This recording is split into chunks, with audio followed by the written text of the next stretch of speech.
Emma Lawrence clutched her mother's silver locket to her chest as the wagon approached the bustling town of Desdemona, Texas, desperately trying to ignore her father's hollow eyes and her own uncertain fate as property to be bartered away like cattle at tomorrow's auction.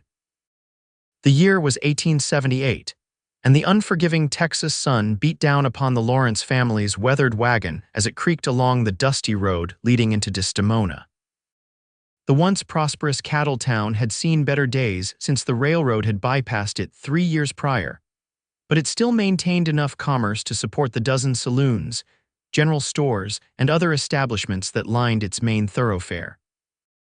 "Stop your crying, girl," Harrison Lawrence grumbled from the driver's bench, not bothering to look back at his eldest daughter. "This ain't no different than what happens to most women just sooner than expected is all." Emma wiped her tears with the back of her hand, leaving a streak of dirt across her cheek. At 22, she had long resigned herself to marriage eventually, but not like this.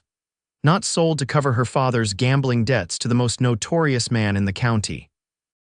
"You promised her to Victor Blackburn," Emma's mother, Martha, whispered harshly. "That man's reputation is darker than a moonless night. How could you?" "I didn't have a choice," Harrison spat. "The bank's taken everything else. What would you have me do? Let him kill us all." "At least this way she'll be fed and clothed." Emma stared at the wooden planks beneath her feet. 3 years of drought had decimated their small ranch outside Eastland County. Her father had turned to gambling, and things had spiraled faster than anyone could have imagined. Now the family debt stood at $2,000, an impossible sum that had sealed her fate.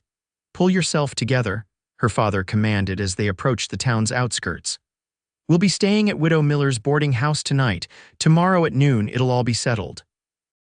The wagon rolled down Desdemona's main street, and Emma felt eyes upon her from every porch and window. News traveled fast in small towns, especially news about a father selling his daughter to the territory's most dangerous man. "There he is," Martha gasped, nodding toward the saloon. Emma's gaze followed her mother's, landing on Victor Blackburn himself, standing on the boardwalk outside the Lone Star Saloon. Even at a distance, his presence was menacing, tall and gaunt with a black coat despite the heat, watching their approach with cold calculation. Emma felt her stomach twist into knots. They continued past him toward the small boarding house at the end of the street. As they passed the general store, Emma noticed another figure leaning against a hitching post, a man whose presence stood in stark contrast to Blackburn's. Tall and broad-shouldered, with a worn Stetson pulled low over his eyes, he straightened as their wagon passed. "That's one of the Thornton brothers," Martha whispered. "The younger one ranches north of here." Emma caught only a glimpse of the stranger's face, sun bronzed and serious, with a strong jaw partially covered by short beard growth before he turned away, leading his chestnut stallion toward the blacksmith's. The boarding house was a modest 2-story structure with peeling white paint and a wraparound porch. Widow Miller, a kind-faced woman in her 60s, greeted them with thinly veiled pity in her eyes. "I've prepared the back room for you, Miss Lawrence," she said softly. "And your parents will be across the hall." Emma nodded her thanks, too numb to speak. Inside, she found a small but clean room with a narrow bed and a wash basin. She placed her single carpet bag on the floor and sank onto the mattress, finally allowing the tears to flow freely. A soft knock at the door startled her. Her mother entered, carrying a tray with tea and bread. "You should eat something," Martha said, placing the tray beside Emma. "How can I eat when tomorrow I'm to be handed to that monster?" Emma asked, her voice barely audible. Martha sat beside her daughter, taking Emma's hands in her own weathered ones. "I've been speaking with Widow Miller. There might be another way." Emma looked up, hope flickering briefly. "Your father doesn't know I'm telling you this," Martha continued. "But Widow Miller says that young Thornton, the one we saw by the store, he's been looking to expand his operation, needs a capable wife, from what folks say." "Mother, I don't see how. He's a good man, Emma. Hardworking, nothing like Blackburn. If somehow you could." Emma pulled her hands away. "What are you suggesting? That I throw myself at a stranger in hopes he'll outbid another stranger for me? Is that any better?" Martha's eyes welled with tears. "No, it's not. None of this is right. But I'm desperate to save you from Blackburn. We all know what becomes of women in his possession." The stories about Blackburn's previous wives had circulated throughout the county. None had lasted more than a year. The most recent had been found dead in a ravine outside of town, though the sheriff had ruled it an accident. Emma turned away. "Leave me be, please, I need to think." When Martha had gone, Emma moved to the small window overlooking the main street. The sun was beginning to set, casting long shadows across the dusty thoroughfare. From her vantage point, she could see the saloon where men were already gathering for their evening entertainment. And there, across the street, stood the man her mother had identified, Thornton, speaking with the blacksmith. Even from a distance, there was something compelling about him, a quiet dignity in the way he carried himself, different from the other rough men who populated Desdemona. Emma watched as he concluded his business and mounted his horse. Instead of heading to the saloon like most men would at that hour, he turned his mount toward the small church at the edge of town. Curious, Emma continued watching until he disappeared from view. She spent a restless night, sleep coming in fitful bursts interrupted by nightmares of Blackburn's cold eyes. When dawn broke, Emma, dressed in her finest dress of faded blue cotton that had once belonged to her mother, altered to fit her slimmer frame. It wasn't much, but it was the best she had. Martha helped her with her hair, twisting the long chestnut locks into a simple but elegant knot at the nape of her neck. "Your father's gone to speak with Blackburn," Martha said quietly, "to finalize the arrangement." Emma's hands trembled as she fastened her mother's silver locket around her neck. "This is really happening, isn't it?" Martha couldn't answer, her own emotions too near the surface. A commotion outside drew their attention. Emma moved to the window to see a crowd gathering in front of the bank. Her father stood there, along with Blackburn and several other men, including the town sheriff. "What's happening?" Emma asked. "I don't know," Martha replied, joining her at the window, "but that's young Thornton there as well." Indeed, the rancher from yesterday stood slightly apart from the others, his stance tense as he observed whatever discussion was taking place. "We should go down," Martha urged. "This concerns you directly." With leaden feet, Emma followed her mother downstairs and across the street. As they approached, she could hear raised voices. "The arrangement was clear, Lawrence," Blackburn was saying, his voice like gravel. "Your debt for your daughter, you don't get to change terms now." "I'm not changing anything," Harrison protested. "I'm just saying she's worth more than $2,000. Any man would tell you that." Emma felt sick. Her father wasn't trying to back out of the deal, he was trying to get more money for her. The sheriff, a portly man with a gray mustache, looked uncomfortable. "Let's keep this civil, gentlemen. The bank's open and Mr. Lawrence has the right to settle his debts as he sees fit." Blackburn's face darkened. "We had an agreement." "And I'll honor it," Harrison insisted. "I'm just wondering if anyone else might want to make an offer before we finalize things." Emma realized with horror that her father was actually holding an impromptu auction. Several of the men in the crowd exchanged glances, a few eyeing Emma with open appraisal that made her skin crawl. "500 on top of the debt," called a voice from the crowd, a cattle buyer Emma recognized from previous trips to town. "750, countered another. Emma closed her eyes, mortification washing over her in waves. This couldn't be happening. "That's enough," came a new voice, deeper, steadier than the others. The crowd parted as Ryan Thornton stepped forward, his expression unreadable beneath the brim of his hat. Up close, Emma could see that his eyes were a striking blue, standing out against his sun-darkened skin. "This isn't right," Thornton continued, addressing the sheriff directly. "No woman should be bartered like livestock." "Stay out of this, Thornton," Blackburn snarled. "This ain't your business." "I'm making it my business," Thornton replied calmly, though Emma could see tension in the set of his broad shoulders. He turned to Harrison. "How much is the total debt?" Harrison blinked in surprise. $2,000 to Blackburn, another $800 to the bank for the mortgage. "Plus interest," the bank manager added from the doorway. "Comes to $3,000 even." A murmur ran through the crowd. It was a staggering sum. Thornton nodded once, then reached into his coat and withdrew a folded document. "I've just sold 500 head of cattle to the Army at Fort Griffin. This draft is good for $3,500.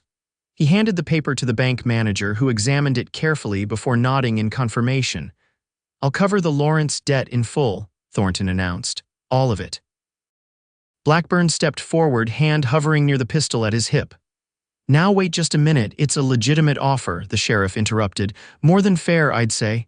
The girl was promised to me." Blackburn's face contorted with rage. I promise nothing, Thornton corrected. I'm settling a debt, that's all. He turned to Emma, meeting her eyes directly for the first time. Miss Lawrence is free to go wherever she chooses afterward. Emma stared at him in disbelief, her mind struggling to comprehend what was happening. This stranger, this man she'd never exchanged a single word with, was paying an enormous sum to free her from Blackburn, and asking nothing in return. Harrison looked equally confused. But why would you? The money's good, the bank manager interrupted. If Mr. Thornton wants to settle the Lawrence debt, that's his right. He turned to Blackburn. You'll get your $2,000, Mr. Blackburn, same as agreed. Blackburn's cold eyes flicked from Thornton to Emma and back again. This isn't over, he said quietly, before stalking away toward the saloon. The crowd began to disperse, many casting curious glances at Thornton and Emma. Harrison looked simultaneously relieved and disappointed, free of debt, but deprived of any additional profit from his daughter. Thank you, Martha whispered to Thornton, tears streaming down her weathered cheeks. Thornton merely nodded, then turned to Emma. Miss Lawrence, he said formally, I meant what I said. You're free to go wherever you wish. I ask nothing of you. Emma found her voice at last. Why? Why would you do this? A shadow passed across his features. No one should be sold against their will. I've seen enough of that in my lifetime. With that cryptic statement, he tipped his hat and turned to leave. Wait, Emma called after him. Mr. Thornton, he paused, looking back. I don't know where to go, she admitted. Our ranch is gone. For the first time, a hint of uncertainty crossed his face. I could use help at my place, he said carefully. Housekeeper left last month. It's honest work with fair pay if you're interested. No strings attached, you'd be free to leave anytime. Emma glanced at her mother, who gave an almost imperceptible nod. I accept, Emma said, straightening her shoulders. When do we leave? I've got supplies to collect. Be ready in an hour if you want to come along. With that, he strode toward the general store, leaving Emma to wonder if she had just escaped one fate only to walk willingly into another. An hour later, Emma stood outside the boarding house with her single bag of possessions. She had changed into her everyday dress, a practical brown garment better suited for ranch work than the blue one she'd worn earlier. Her parents stood awkwardly nearby. You don't have to do this, her father said gruffly. We could find somewhere else. Emma gave him a hard look. Like where, father? You sold our home. You were ready to sell me. Harrison flinched but didn't deny it. Martha stepped forward, embracing her daughter tightly. Write to us when you can. We'll be staying with your uncle in Abilene for a while. I will, Emma promised, though she wasn't sure if she meant it. The betrayal was still too fresh. The sound of approaching hoofbeats announced Thornton's arrival. He rode the same chestnut stallion from yesterday, leading a second horse, a gentle-looking bay mare laden with supplies from the general store. This is for you, he said, dismounting and handing the mare's reins to Emma. She's called Penny, gentle but sure-footed. Emma ran a hand along the mare's velvety nose. She's beautiful, thank you. Thornton nodded, then turned to Martha and Harrison. Your daughter will be treated with respect at my ranch, you have my word. Martha dabbed at her eyes with a handkerchief. God bless you, Mr. Thornton. Harrison extended his hand, which Thornton regarded for a moment before shaking briefly. No words passed between the men, but Emma could see the unspoken message in Thornton's eyes. Your debt is paid, but I haven't forgotten what you were willing to do. With minimal ceremony, Emma mounted Penny, surprised at how natural it felt despite years since she'd last ridden regularly. She secured her bag behind the saddle and nodded her readiness to Thornton. It's about 4 hours' ride, he explained, mounting his own horse. We should reach the ranch before sundown. As they rode out of Desdemona, Emma felt curious eyes following them. She caught sight of Blackburn watching from the shadows of the saloon porch, his expression murderous. A chill ran down her spine. He won't let this go easily, she said quietly once they'd cleared the town limits. Thornton's expression hardened. No, he won't, but he's not fool enough to come after us directly, not yet anyway. They rode in silence for a while, following a well-worn trail that wound through rolling hills dotted with mesquite and live oak. The June heat was intense, but occasional breezes made it bearable. May I ask you something, Mr. Thornton? Emma ventured after nearly an hour of silence. Ryan, he corrected, and yes, you may.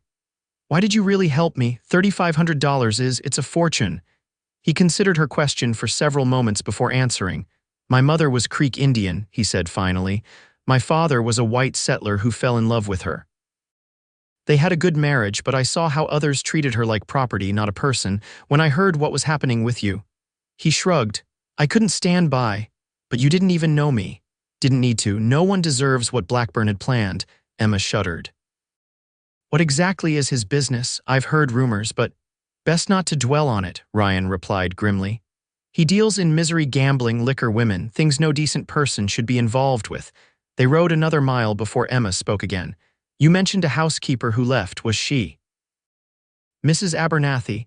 She was 65 and decided to move to Fort Worth to live with her daughter. Nothing untoward, Ryan assured her. It's just me and 2 ranch hands at the place now, brothers, Miguel and Tomas Reyes. Good men, been with me 3 years. And the ranch itself. Ryan's expression lightened slightly. 800 acres with another 1,000 leased from the state, running about 600 head of cattle now, hoping to expand next year if the rains hold. House isn't fancy, but it's solid. 2 bedrooms, kitchen, sitting room. You'll have your own room, of course. Emma nodded, relief washing over her. Whatever she had expected, the reality of Ryan Thornton seemed reassuringly straightforward. As the afternoon wore on, the landscape began to change. The scrubby mesquite gave way to lusher vegetation, and a creek appeared, winding alongside their trail. My land starts at that ridge, Ryan said, pointing ahead. Follows the creek for about 2 miles, then spreads west toward those hills. Emma saw it then, a modest but well-maintained ranch house nestled in a protected valley with several outbuildings nearby. A corral held perhaps a dozen horses, and in the distance, she could make out the shapes of cattle grazing on the hillsides. It's beautiful, she said sincerely. Something like pride flickered across Ryan's features. Built most of it myself. Started with just 20 acres and a tent 7 years ago. As they approached, 2 men emerged from one of the outbuildings, the Reyes brothers, Emma assumed. Both were of medium height with the burnished skin of men who worked outdoors, dressed in practical work clothes. They watched curiously as Ryan and Emma rode into the yard. Miguel, Tomas, Ryan called out in greeting. This is Miss Emma Lawrence. She'll be taking over as housekeeper. The brothers removed their hats respectfully. Miss Lawrence, the older one said with a slight accent. Welcome to Thornton Ranch. Thank you, Emma replied, dismounting carefully. Her legs felt stiff after the long ride. Miguel, would you seat a penny? Ryan asked, dismounting as well. Miss Lawrence's things need to be taken inside.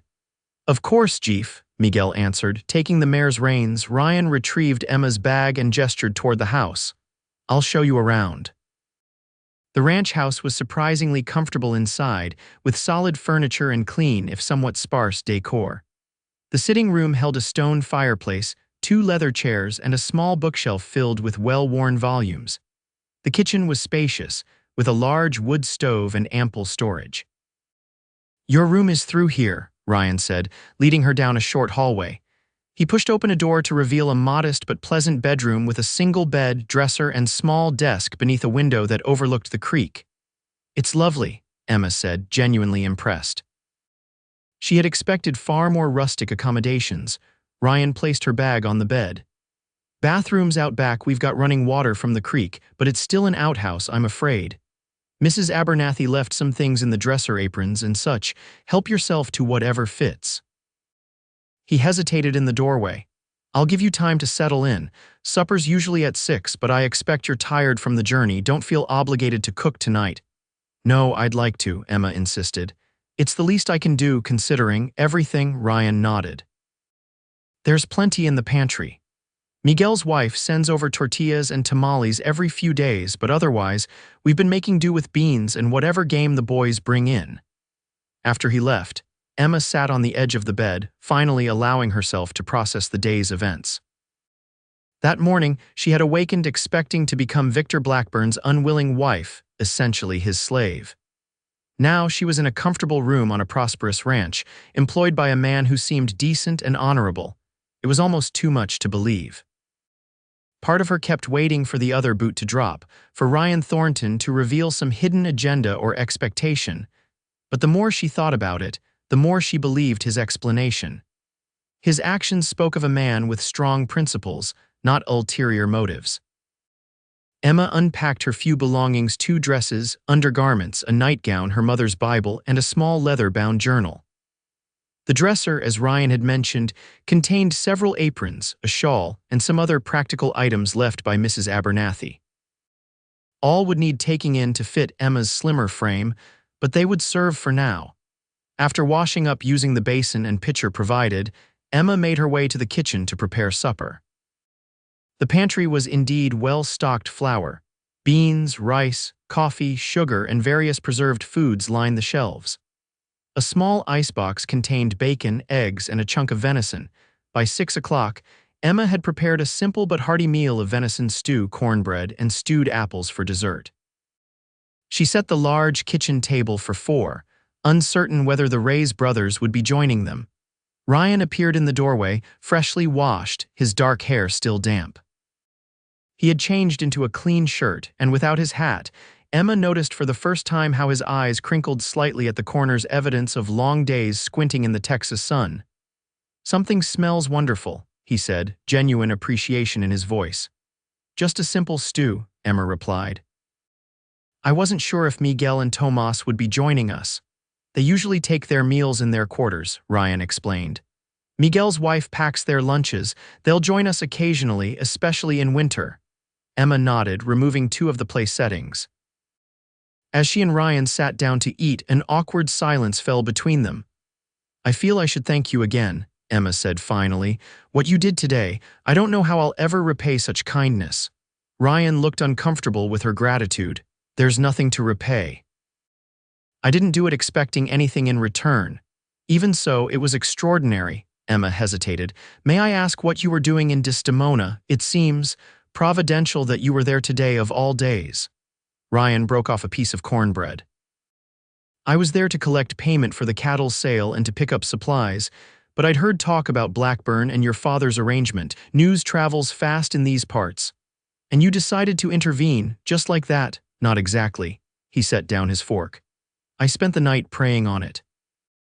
Wasn't sure it was my place to step in, but by morning I knew I couldn't live with myself if I rode away knowing what would happen." The simple honesty of his answer touched Emma deeply. "Well, I'm glad you did. I don't think I would have survived long with Blackburn." Ryan's expression darkened. "No, you wouldn't have. The man's evil through and through."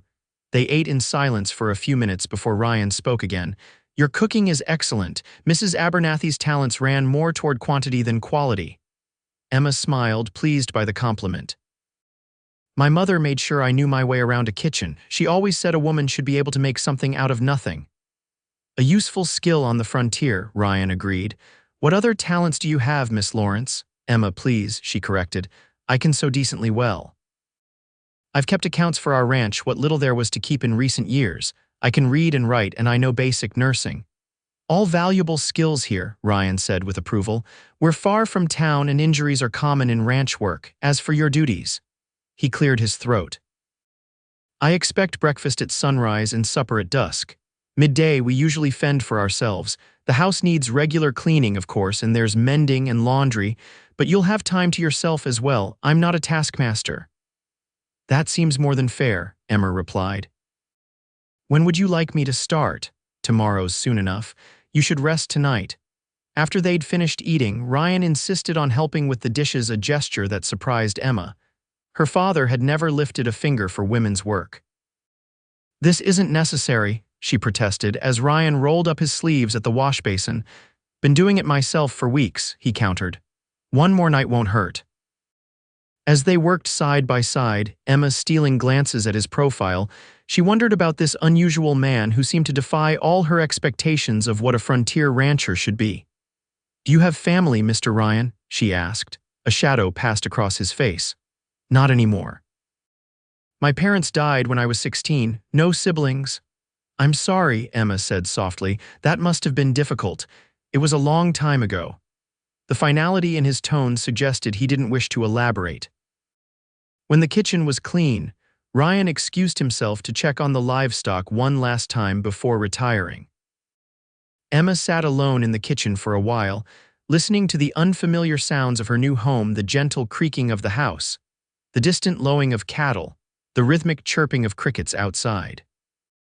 It was peaceful in a way Desdemona hadn't been, with its constant undertone of desperation and vice. Here, she felt she could breathe freely for the first time in months. Before retiring, Emma took out her journal and recorded the day's extraordinary events. As she wrote, she realized that despite everything, she felt something unexpected hope. Whatever the future held, she was no longer simply a commodity to be traded. Ryan Thornton had given her back her dignity, and for that, she would be forever grateful. The following weeks established a comfortable rhythm to life at Thornton Ranch. Emma rose before dawn each day to prepare a hearty breakfast for Ryan, and occasionally the Rays brothers when they joined him for the morning meal. The men would leave to tend to the cattle and other ranch work, while Emma saw to the household chores.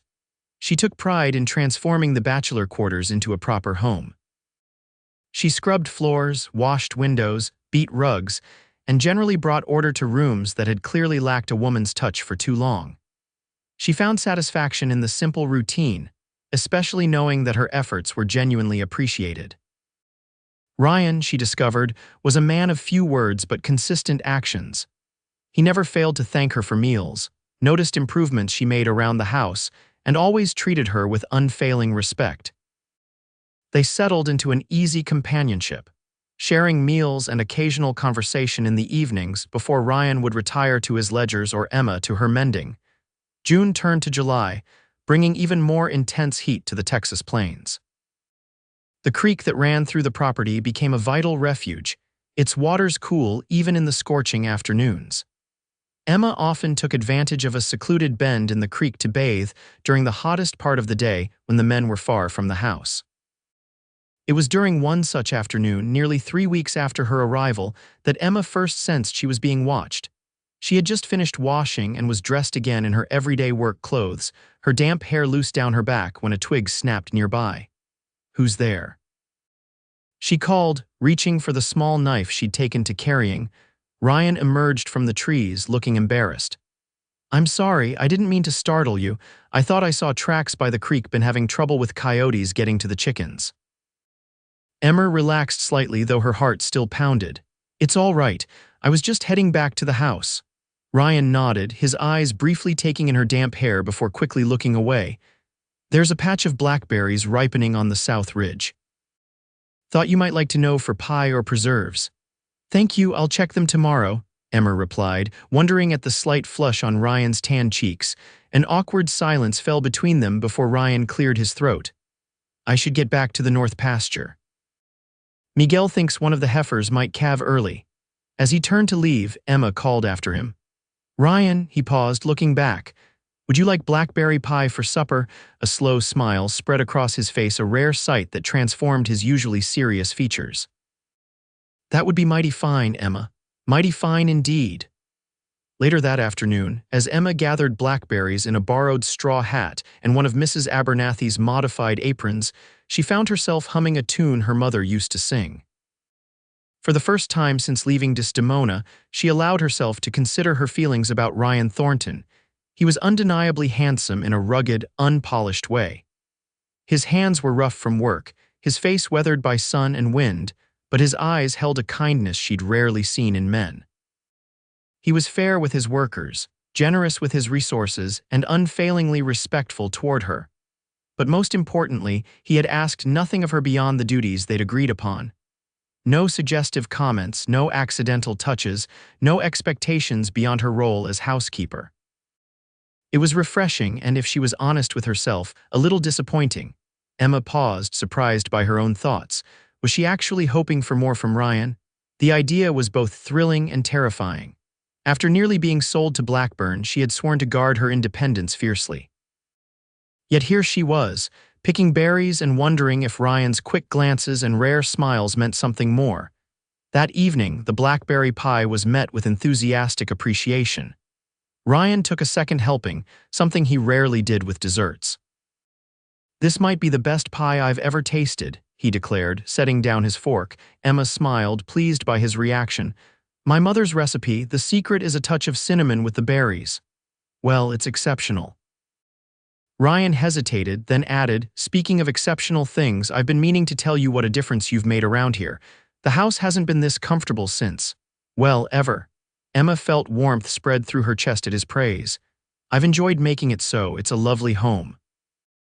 "It didn't feel much like a home before," Ryan admitted. "Just a place to sleep between work days." Their eyes met across the table, and Emma felt something shift between them, some unspoken acknowledgement that her presence had changed more than just the state of the house. The moment was broken by the sound of approaching horses.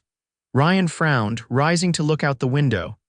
"We're not expecting visitors," he said, his hand moving instinctively to the pistol he kept on a high shelf.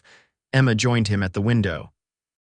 3 riders were approaching from the main trail, moving at an unhurried pace that suggested they weren't in immediate distress. "Stay inside," Ryan instructed, taking down his gun and checking it quickly before heading to the door. Through the window, Emma watched as Ryan strode out to meet the visitors, standing firmly in front of the house with his hand resting casually near his holster. Miguel and Tomas emerged from their quarters, similarly alert. As the riders drew closer, Emma felt a chill of recognition. The man in the lead wore a black coat despite the summer heat. Victor Blackburn. Emma's hands trembled as she reached for the rifle Ryan kept mounted above the fireplace. She had learned to shoot years ago on the family ranch, though she'd never fired at a person. She hoped today wouldn't be the first time. Outside, the 3 riders stopped a respectful distance from where Ryan stood. "Thornton," Blackburn called, his voice carrying clearly through the open window. "Fine evening for a social call." "This isn't a social call, Blackburn," Ryan replied evenly. "State your business." Blackburn dismounted slowly, his movements deliberately casual. His companions remained on horseback, their hands resting near their weapons. "Just checking on the welfare of Miss Lawrence," Blackburn said with mock concern. "Her poor parents are beside themselves with worry, not having heard from their daughter in weeks." Emma's grip tightened on the rifle. Her parents had left for Abilene the day after she departed Desdemona with Ryan. There was no way Blackburn could have spoken with them. "Miss Lawrence is employed here of her own free will," Ryan replied. "She's free to leave or write to her family anytime she chooses." Blackburn took a step forward and Ryan's posture stiffened. "See, that's what troubles me," Blackburn continued. "I paid good money for the privilege of that girl's company, only to have you swoop in and steal her away." "You were repaid in full," Ryan countered. "Every cent you were owed." "Money doesn't cover my disappointment." Blackburn's voice hardened. "I don't like being deprived of things that should rightfully be mine." Ryan's reply was ice cold. "No woman rightfully belongs to you or any man, Blackburn. Miss Lawrence is under my protection now. I suggest you accept that and move on." A tense silence fell over the yard. Emma could see Miguel and Tomas shifting slightly to flank Ryan, their loyalty evident in every movement. Finally, Blackburn gave a cold laugh. "Well, isn't this touching? The half-breed playing knight in shining armor." He spat on the ground. "Your mother would be proud, Thornton taking up with white trash just like she did." Ryan's entire body went rigid, but he didn't take the bait. "You've said your piece, now get off my land." Blackburn stared at Ryan for a long moment before slowly remounting his horse. "This isn't over, Thornton." "Not by a long shot." His gaze shifted to the house, and Emma instinctively stepped back from the window. "Tell the girl I'll be seeing her soon enough." With that ominous promise, Blackburn wheeled his horse around, and the 3 riders departed at a leisurely pace, as if to emphasize they weren't being driven away. Emma was shaking when Ryan returned to the house, his expression grim. He placed his pistol on the table and looked at the rifle in her hands with approval. "Good instincts," he said quietly, "but I'm glad you didn't have to use it." Emma carefully replaced the rifle on its mount. "He's not going to give up, is he?" Ryan shook his head. "No, he's not. Men like Blackburn can't stand losing, especially not to someone they consider beneath them." "Because of your mother?" Emma asked hesitantly, remembering Blackburn's cruel taunt. A muscle twitched in Ryan's jaw. "Partly. Blackburn's kind can't abide mixing of races. But it's more than that. He sees women as property, cattle as commodities, land as something to be exploited. Men like him leave destruction in their wake and call it progress." Emma moved closer, suddenly needing to bridge the physical distance between them. "What do we do now?" Ryan's eyes met hers, and the intensity she saw there made her breath catch. "We stay vigilant. I'll speak with the sheriff and ranger next time I'm in town, make sure he knows Blackburn's been making threats." "Do you think that will help?" "Probably not," Ryan admitted. "Laws stretched thin out here, but at least there'll be a record if—" He didn't finish the thought. Emma reached out impulsively, placing her hand on his arm. "I'm sorry I've brought this trouble to your door." Ryan covered her hand with his own, the gesture surprisingly intimate. "You didn't bring anything, Emma. This is Blackburn's doing, not yours." They stood like that for a moment, connected by touch and shared concern. Emma was acutely aware of Ryan's warmth, the strength in his hand covering hers, the way his eyes seemed to darken as they held her gaze. Then, as if suddenly realizing the intimacy of the moment, Ryan gently released her hand and stepped back. "We should both get some rest. Tomorrow will be a long day. I want to check all the fence lines, make sure there are no weak spots where unwelcome visitors might slip through." Emma nodded, trying to ignore the lingering warmth where his hand had touched hers. "I'll pack extra food for you and the brothers." "Thank you, Emma, for everything." After Ryan retired to his room, Emma sat alone in the kitchen for a long while, her thoughts churning. Blackburn's visit had shattered the peaceful routine they'd established, reminding her that her newfound security was fragile at best. But more unsettling than Blackburn's threats was her growing awareness of her feelings for Ryan. In just a few weeks, he had become more than her employer or protector. He had become someone she looked forward to seeing each morning, someone whose rare smiles she treasured, someone she thought about in quiet moments throughout her day. It was dangerous territory, especially now. Blackburn's vendetta against them both complicated everything. And yet, Emma couldn't deny that something had changed between her and Ryan tonight, something that couldn't easily be undone. The following days brought a heightened sense of vigilance to the ranch. Ryan installed extra locks on the doors and windows, and Emma never went to the creek alone anymore. Miguel's wife, Lucia, came to stay in the workers' quarters, both for safety and to keep Emma company when the men were working far afield. Lucia was a petite, energetic woman with a quick laugh and skillful hands. She taught Emma to make authentic Mexican dishes and shared stories of her childhood in Chihuahua. In return, Emma helped Lucia improve her English and showed her how to make American-style desserts that Miguel particularly enjoyed. "Ryan watches you when you're not looking," Lucia remarked one afternoon as they hung laundry in the yard. "Like a man dying of thirst watches water." Emma nearly dropped the wet shirt she was hanging. "Don't be ridiculous, he's my employer." Lucia raised an eyebrow. "Is that what you tell yourself, amiga, because your eyes say something different when you look at him?" "It's complicated," Emma admitted, "after what happened in Desdemona. I'm not sure I'm ready to trust any man that way." "Ryan is not like other men," Lucia said firmly. "Miguel says he is a man of honor, rare in these times." Emma couldn't argue with that assessment. In the weeks she'd known him, Ryan had proven himself honorable in every way. But honor alone didn't make a marriage, and Emma wasn't sure what else might exist between them beyond mutual respect and the unusual circumstances that had brought them together. July gave way to August, bringing brief but violent thunderstorms that temporarily relieved the relentless heat.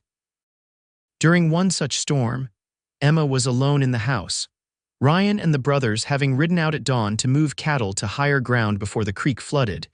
The rain had been falling for hours, hammering against the roof with such force that Emma could barely hear herself think. She had just stoked the fire in the kitchen stove when a particularly loud crack of thunder made her jump. A moment later, she heard a different sound, the front door opening. Relief flooded through her, assuming Ryan had returned. She hurried into the main room, a welcoming smile on her face. The smile died instantly.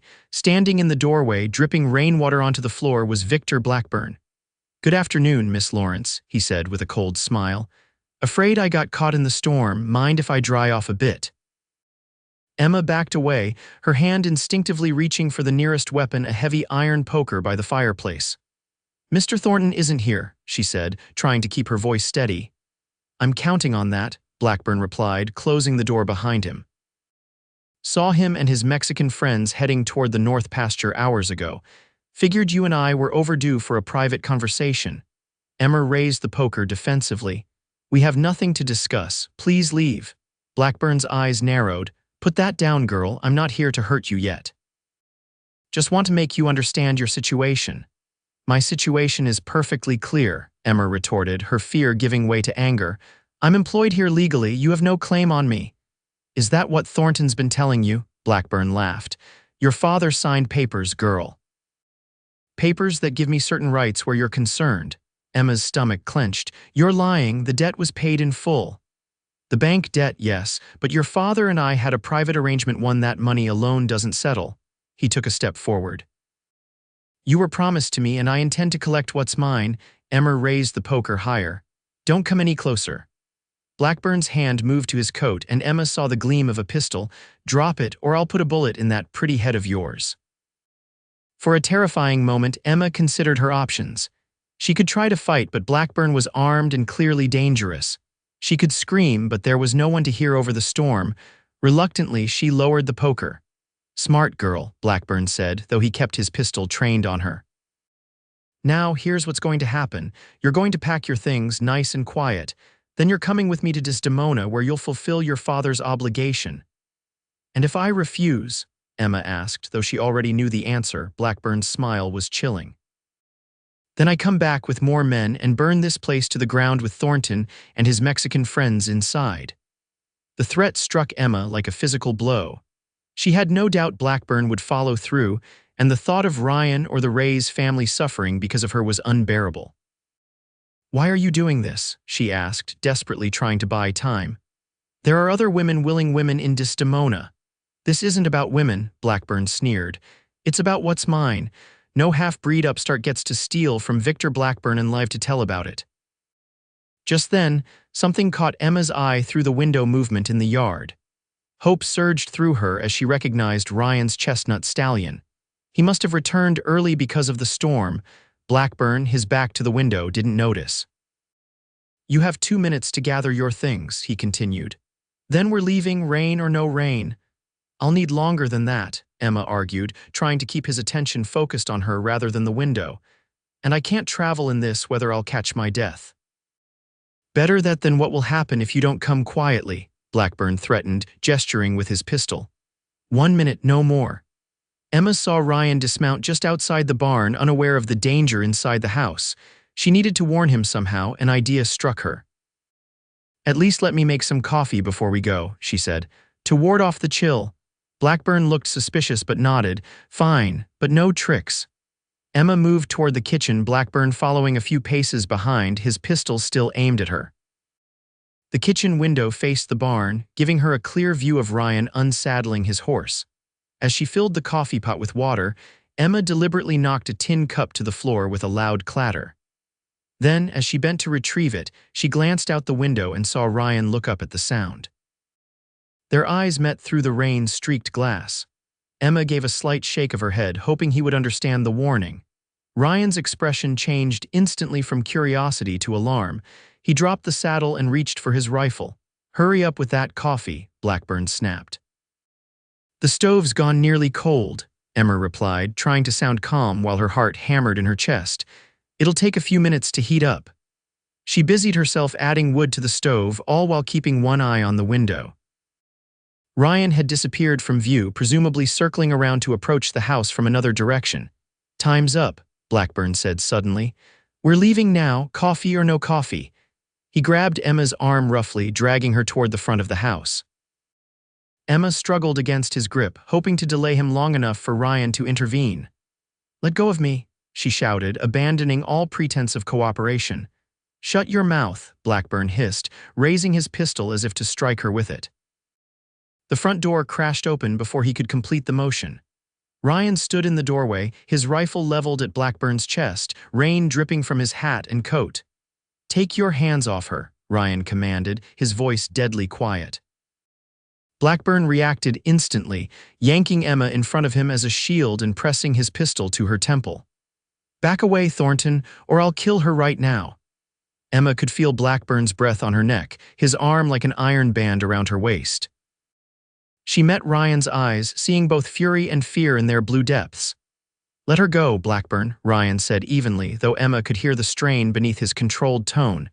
This is between you and me. Wrong, Blackburn spat. The girl belongs to me by rights. Your interference has cost me time and money, Thornton. I'm just collecting what's owed. Ryan took a step forward, his rifle unwavering. Emma doesn't belong to anyone. She's a free woman, not property to be bought and sold. Noble sentiments from a half-breed, Blackburn sneered.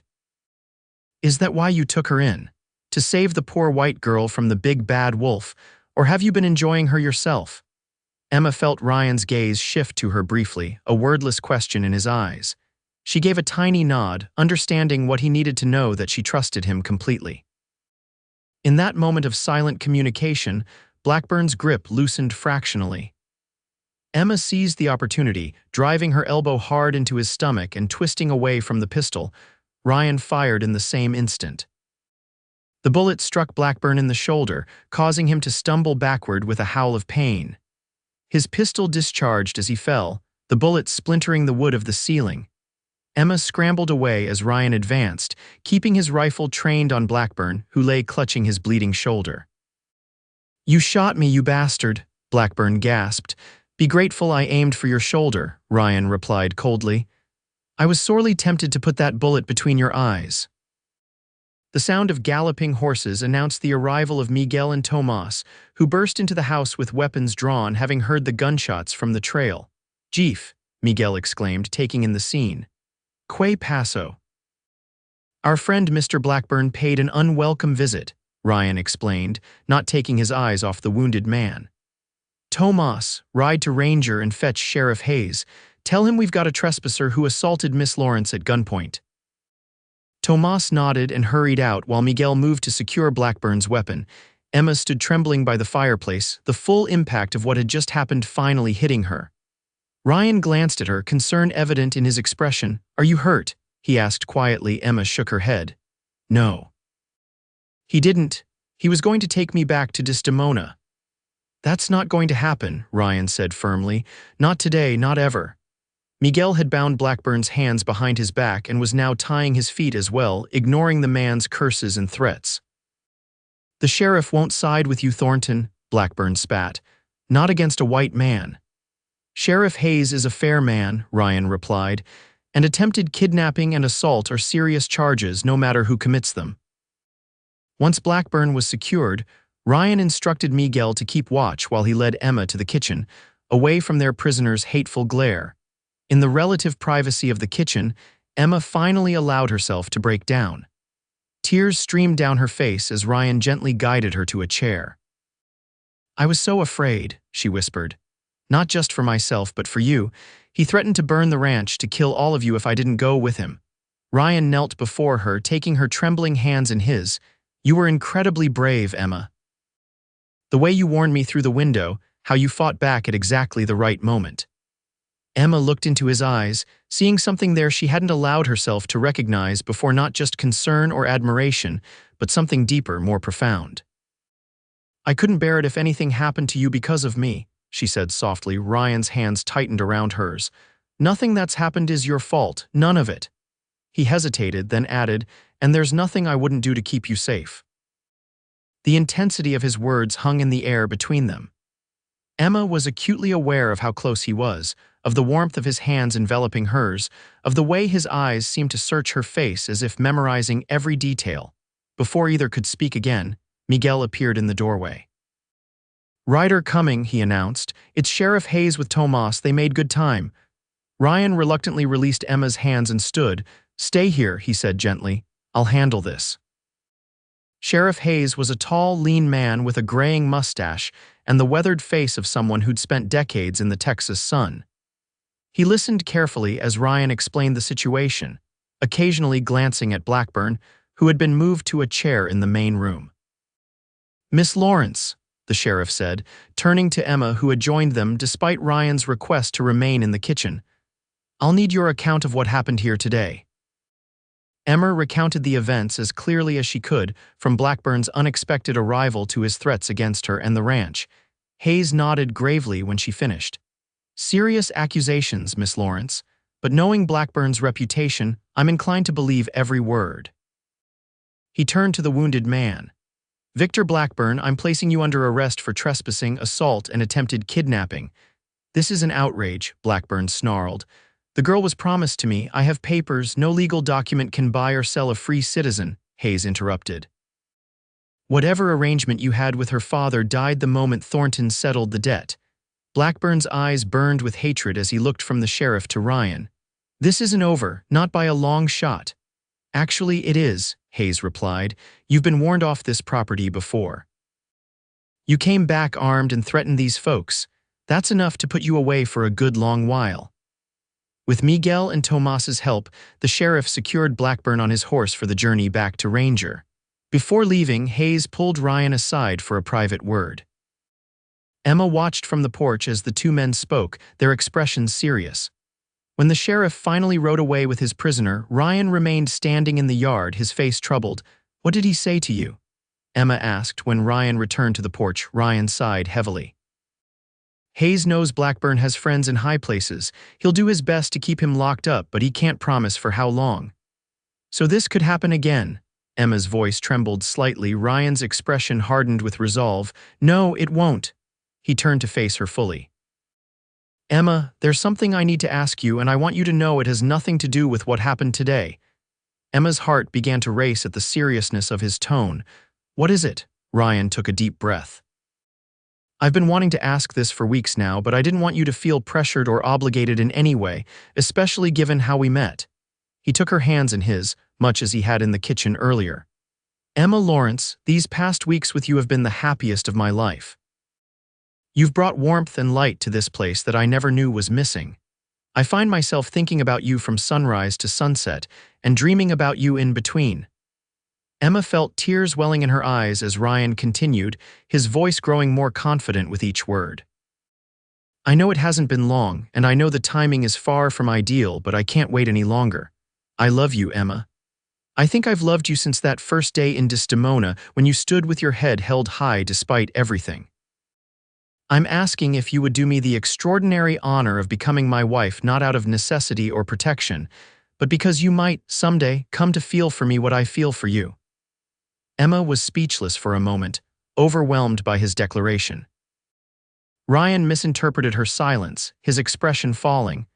I understand if it's too soon, he said quickly.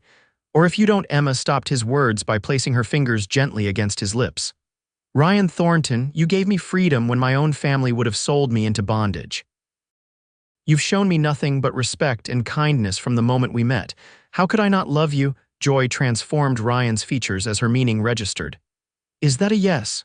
Yes, Emma whispered, tears of happiness spilling down her cheeks. Yes, I will marry you. Ryan gathered her into his arms, holding her as if she were the most precious thing in the world. When he finally lowered his head to kiss her, Emma felt as though everything in her life, all the pain and uncertainty, all the fear and betrayal had been leading to this perfect moment. The kiss was gentle at first, almost reverent, before deepening into something that spoke of longing too long denied. When they finally parted, both breathless, Ryan rested his forehead against hers. I promise you'll never regret this, he said softly. I'll spend every day making sure of it. Emma smiled, feeling truly safe for the first time in years. I know I won't, because I choose this. I choose you freely and completely. As the storm finally began to subside outside, Emma and Ryan remained on the porch, planning their future together, a future born from an act of extraordinary kindness, and growing into something neither could have imagined that fateful day in Desdemona. The wedding took place 2 weeks later at the small church in Ranger. The ceremony was simple but meaningful, attended by Miguel, Lucia, and Tomas, along with a few neighboring ranchers Ryan had befriended over the years. Sheriff Hayes came as well, partly as a guest and partly to ensure Blackburn's supporters didn't cause trouble. Emma wore a dress of ivory satin that Lucia had helped her make, with lace trim purchased from the general store in Ranger. Ryan, in a new black suit, watched with undisguised wonder as she walked toward him down the short aisle. You are the most beautiful sight I've ever seen, he whispered when she reached him. The preacher, a kindly older man named Reverend Johnson, performed a traditional ceremony. When it came time for the vows, Ryan took Emma's hands in his and spoke from the heart. Emma, when I found you, I thought I was giving you freedom. What I didn't realize was that you were freeing me from loneliness, from doubt, from a life half lived. I promise to cherish your independence as much as I cherish your presence in my life. I will stand beside you, not above you, for all of our days together." Emma's voice trembled with emotion as she replied, "Ryan, you showed me what true strength and honor look like. You gave me back my dignity when others would have stripped it away. I promise to be your partner in all things, to share your burdens and your joys, to make our house a home, and to love you faithfully for as long as we both shall live." The simple gold bands they exchanged had been purchased in Fort Worth during a quick trip Ryan had made specifically for that purpose. When the preacher pronounced them man and wife, Ryan kissed Emma with such tenderness that several of the guests discreetly wiped away tears. The small reception was held at the hotel's dining room, where a feast of roast beef, potatoes, and fresh vegetables was served. Lucia had made a 3-tiered cake decorated with fresh flowers, and Sheriff Hayes provided bottles of good whiskey for toasts. As the celebration continued, Hayes pulled Ryan aside once more. "Thought you should know," he said quietly. "Blackburn's being transferred to the territorial prison next week. Turns out he's wanted for similar offenses in 3 counties. He won't be troubling you or your bride for a long while." Relief washed over Ryan. "That's the best wedding gift you could have given us, Sheriff," Hayes nodded. "You two deserve some peace, and Ryan," he clasped the younger man's shoulder, "your father would be proud of the man you've become, your mother too." The simple words meant more to Ryan than Hayes could know. He rejoined Emma with a lightness in his step that hadn't been there before. "Good news?" she asked, noting his expression. "The best," Ryan confirmed, briefly explaining what Hayes had told him. "We don't have to look over our shoulders anymore, Emma." Her smile was radiant. "Then we can truly begin our life together." They spent their wedding night at the hotel in Ranger, a luxury neither had experienced before. The room was small but clean, with a real brass bed and fresh linens. Emma, suddenly shy as Ryan closed the door behind them, stood in the center of the room, her hands clasped before her. Ryan approached slowly, sensing her nervousness. "We don't have to rush anything," he said gently. "We have all the time in the world now." Emma shook her head, reaching for his hand. "I'm not afraid," she said softly, "just overwhelmed by how much has changed in so short a time. 6 weeks ago I thought my life was over. Now it feels like it's just beginning." Ryan drew her into his arms, kissing her with growing confidence. "Let me show you how much I love you," he whispered against her lips. That night, Emma discovered that the tenderness Ryan showed in everyday life extended to every aspect of their relationship. He was patient and gentle, guiding her through unfamiliar territory with reverence and care. Their coming together was both a culmination and a beginning, the final barrier between them falling away as they truly became husband and wife.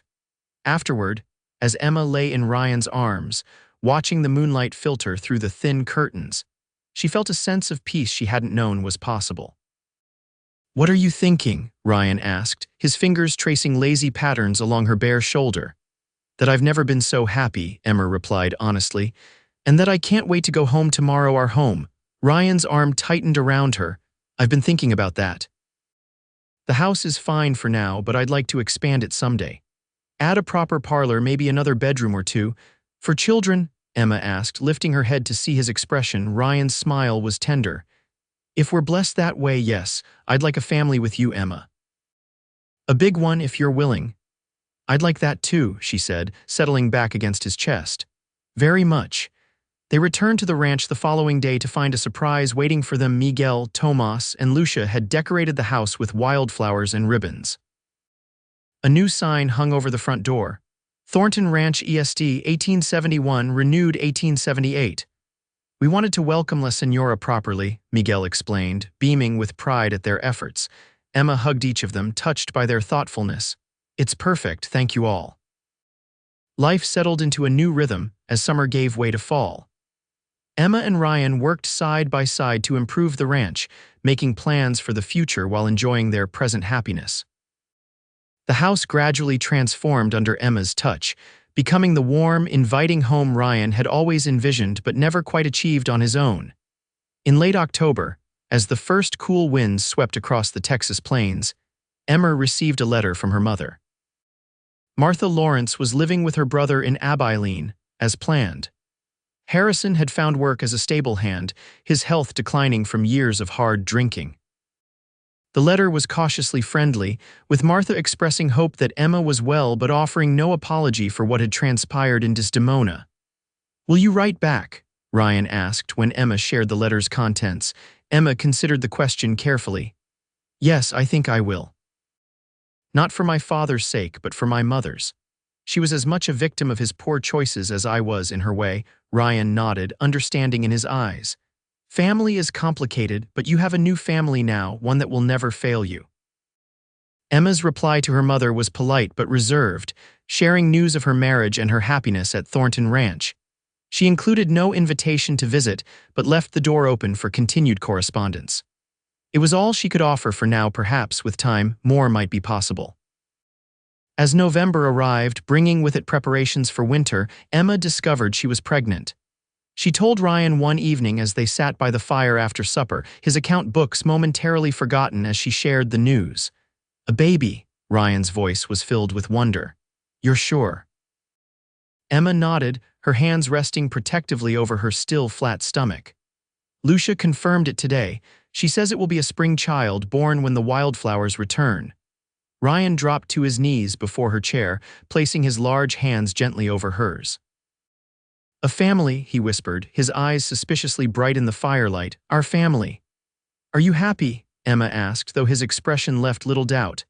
"Happy doesn't begin to describe it," Ryan replied, his voice thick with emotion. "Grateful, humbled, terrified in the best possible way." Emma laughed, recognizing her own jumble of feelings in his words. "I never thought I could feel this way, so complete, so certain of where I belong." Ryan kissed her then, a kiss filled with promise and devotion. "You belong here with me, always."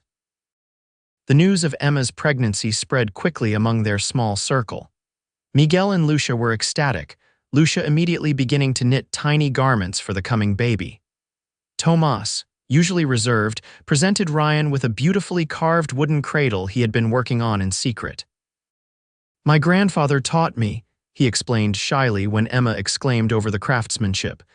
"He said every child should sleep in wood from their own land." Indeed, Emma recognized the honey-colored oak as being from the grove near the creek, the same place she and Ryan often walked in the evenings, hand in hand, discussing their hopes for the future.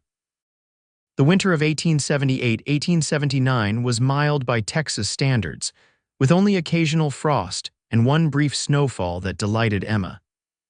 As Christmas approached, Ryan surprised her with a trip to Fort Worth to purchase gifts and supplies for their first holiday as a married couple.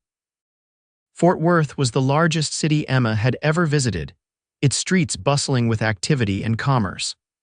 The railroad had transformed the once sleepy frontier town into a thriving center of trade, with elegant hotels, theaters, and shops lining the main thoroughfares. Ryan took Emma to a real department store where they selected gifts for Miguel, Lucia, and Tomas. For Emma, Ryan insisted on buying a beautiful rocking chair for the nursery they were preparing, along with a silver brush and mirror set she had admired. "You spoil me," she protested as he added a soft wool shawl to their purchases.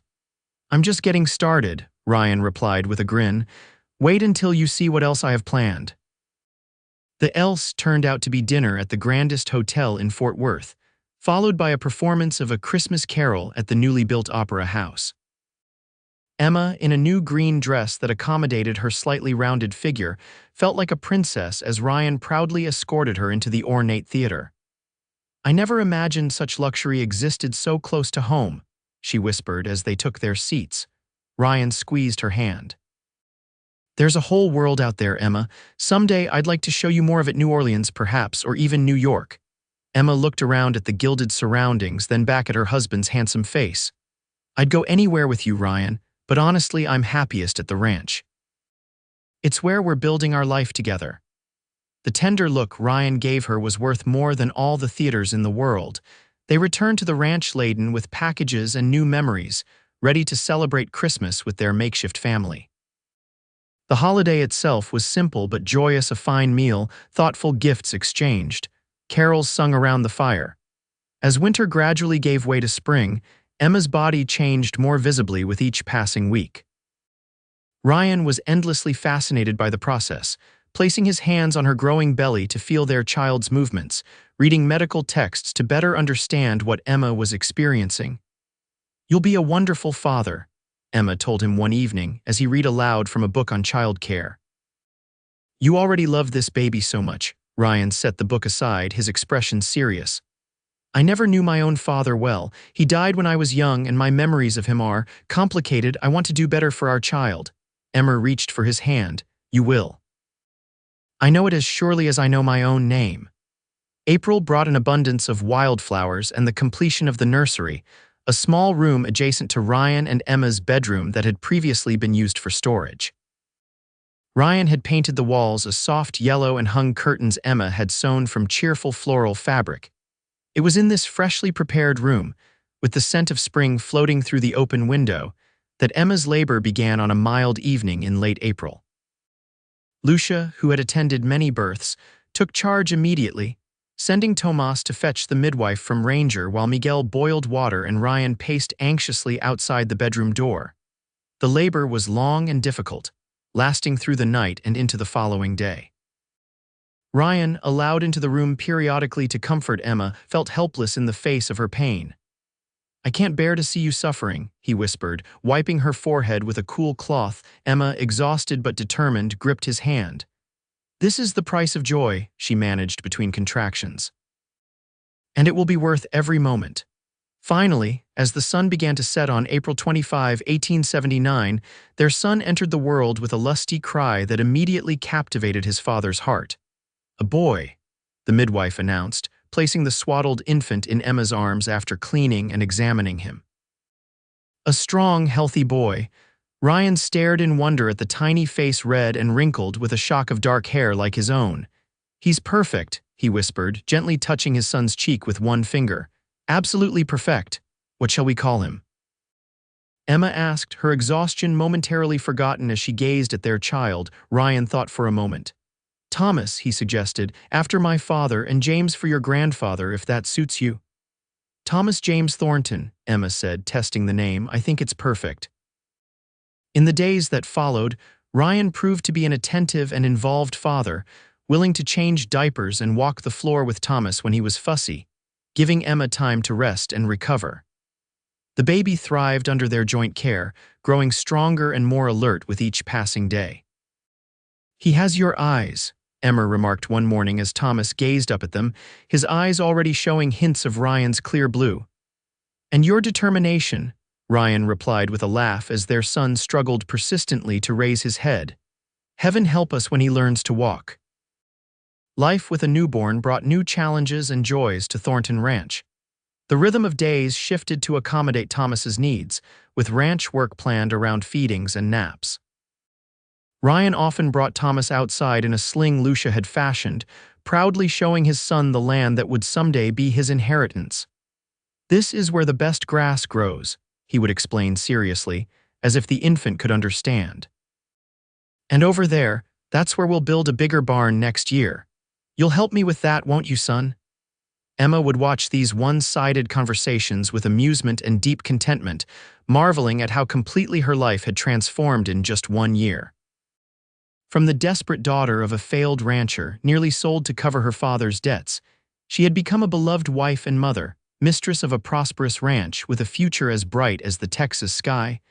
Summer brought a letter from the territorial prison, forwarded by Sheriff Hayes.